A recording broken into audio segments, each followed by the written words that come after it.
శ్యామ్ అయితే మనోహర్ ఎలారా అని చెప్పి అంటాడు. అది చూసి రుక్మిణి అయితే ఒక్కసారిగా షాక్ అవుతుంది. ఏంటి వీడు బ్రతికే ఉన్నాడా చనిపోలేదా అని చెప్పి అనుకుంటూ ఉంటుంది.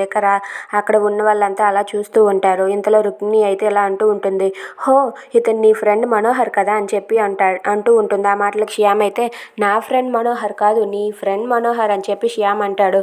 లేదు నువ్వు నా గురించి రాధ దగ్గర బ్యాడ్గా చెప్పాలని ట్రై చేసావు.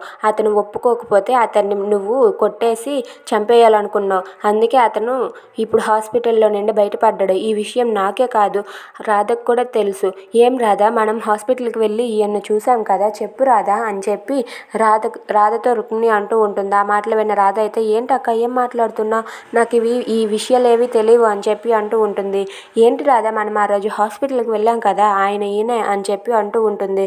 ఇక మనోహర్ అయితే ఎన్ని నాటకాలు ఆడుతున్నావా, ఇప్పుడు నీ బండారం మొత్తం బయట పెడతానుండు అని చెప్పి అంటూ ఉంటాడు. ఇంతలో రాధ అయితే అలా చూస్తూ ఉంటుంది. ఇక శ్యామ్ అనుకున్నట్టుగా మనోహర్ రుక్మిణి బండారాన్ని బయట పెట్టగలడా? If you like this video please like, share and subscribe. Thanks for watching.